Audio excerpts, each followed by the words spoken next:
Hello, this is Entropy, And this is Lucifera. and we are back again to discuss more things that we've observed, of metaphysical things that we've observed in movies.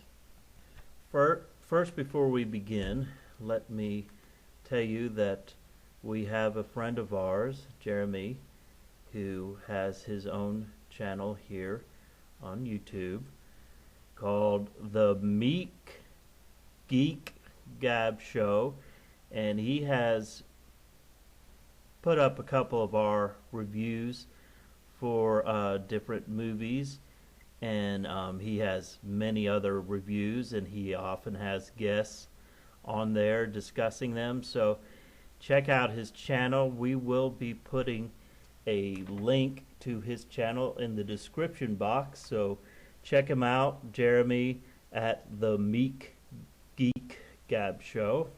Today we're going to talk about Superman and his sort of allegorical representation that he has to us. Lucy is a big fan of Superman and has been all of her life. So she actually came up herself with this idea, this allegorical idea that we will be discussing. First, we will be discussing the Superman movie, one of the less popular, probably the least popular, I don't know, one of the less popular Superman movies from back in the 80s, Superman 3, and its allegorical meaning of at least part of the movie. In Superman 3, Richard Pryor, who plays the bad guy, hands over kryptonite to Superman. And over time, Superman becomes sick and just goes out of control. And so at some point in the movie, he flies to a junkyard and he fights with himself as Clark Kent.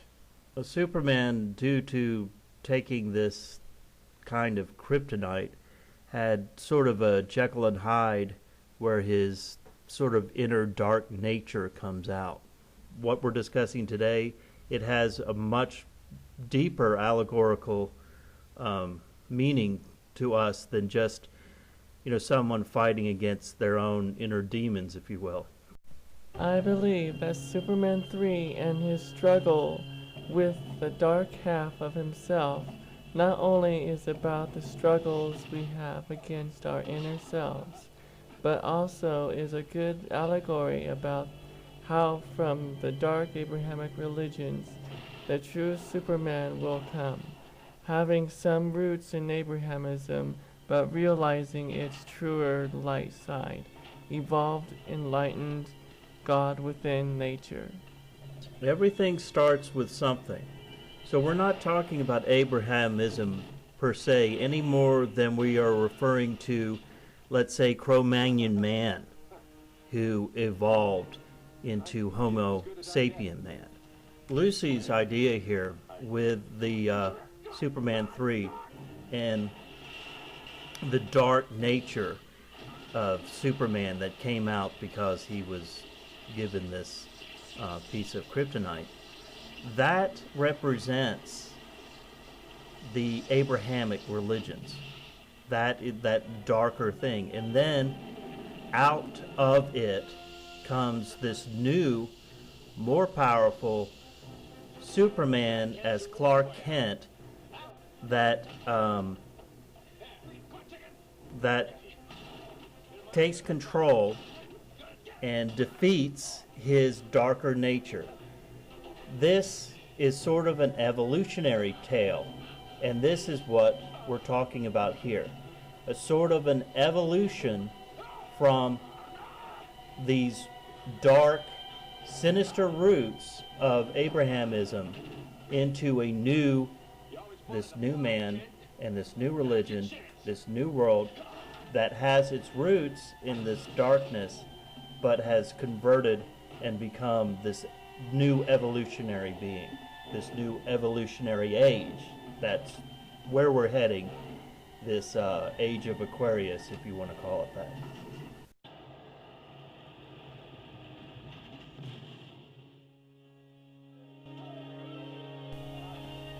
In the corrupt form of Abrahamism, the I am is outside of you. In the new form, the I am is within. The corrupt demiurge, Enlil, Jehovah, was put in the place of the I am, dethroning the I am within you and becoming king over you. As the good Superman separates from the bad, so does Abrahamism, or Israel, spiritual Israel.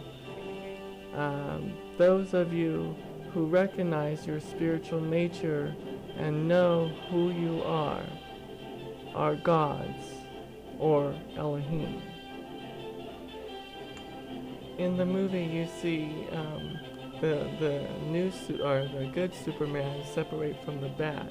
So does the quote new Abrahamism separates from the corrupt Abrahamism, and so you have this spiritual Israel, which are a new people. An evolution of people that perhaps were in sort of a darker, less enlightened form, now evolve into a more enlightened, more aware, more spiritually aware, more in tune with the spirit form. And that is what's represented by the, not only the fact that Clark Kent beats Superman, but you see at the end of the scene, Clark Kent becomes this Superman, this super ultra Superman, you might say, because he has evolved. You can see the evolution. He opens up his shirt and he's Superman again. It's not just the old Superman anymore.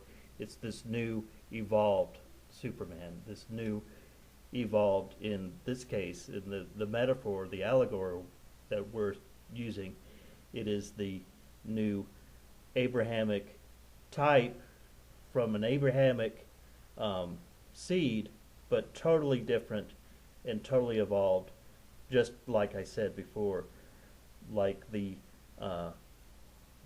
Cro-Magnon man becoming Homo sapien.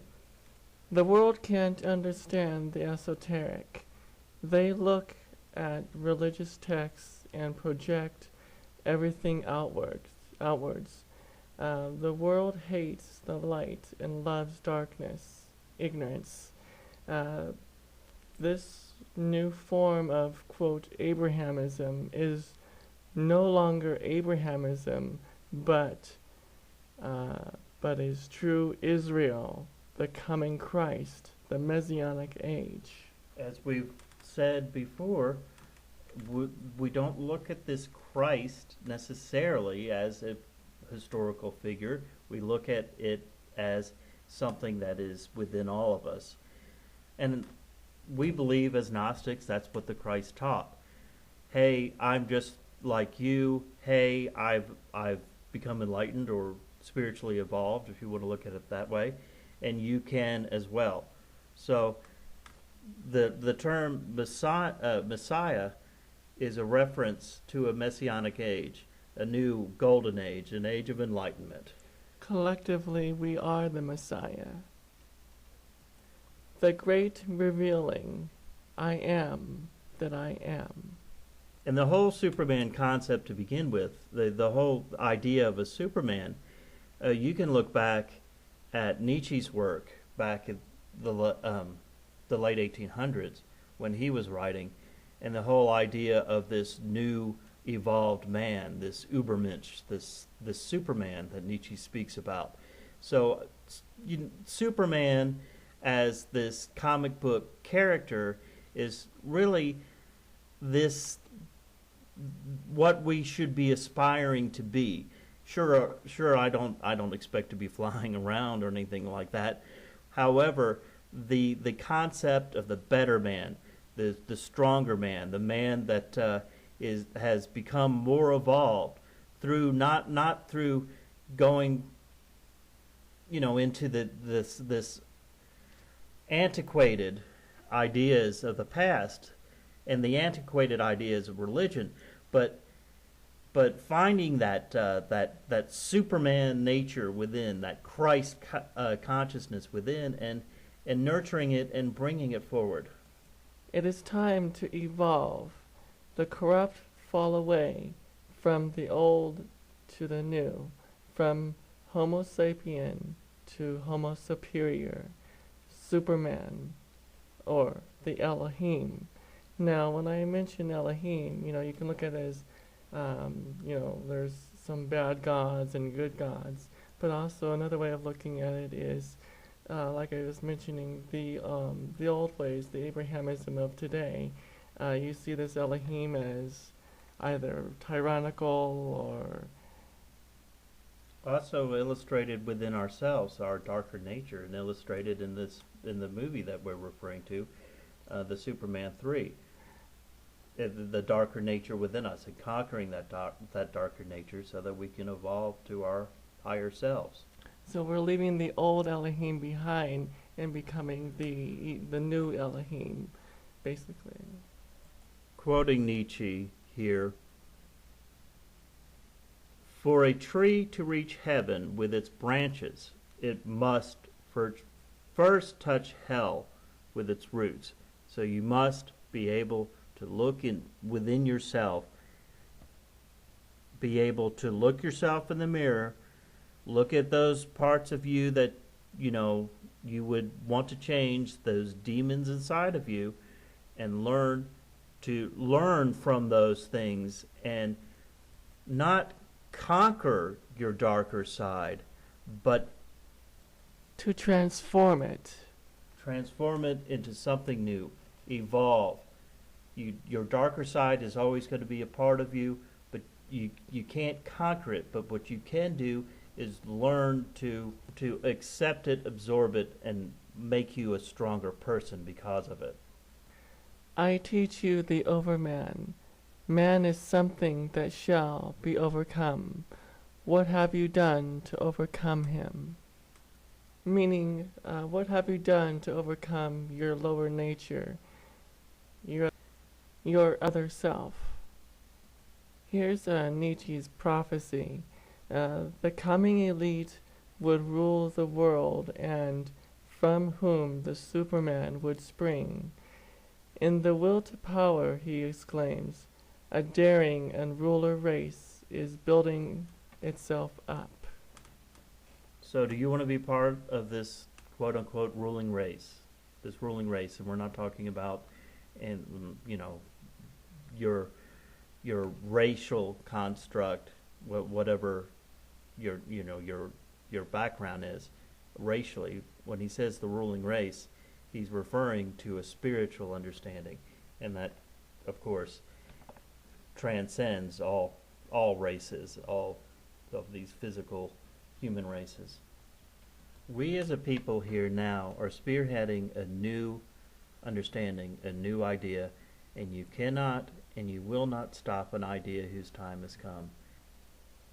We are all in a process of learning, we are all in a process of evolving, and we need to recognize that that is something that never stops. Never stops. We continue in this life, in the next, that we continue to evolve and become these Ubermench, these supermen of ourselves. From caterpillar to butterfly. Exactly. So, we hope you enjoyed the video, and we will be back again soon, we hope, with something new and interesting. And please check out our friend Jeremy, his channel, his YouTube channel. Thank you very much, and we'll talk to you again soon. This is Entropy 666. And this is Lucifera. Signing off.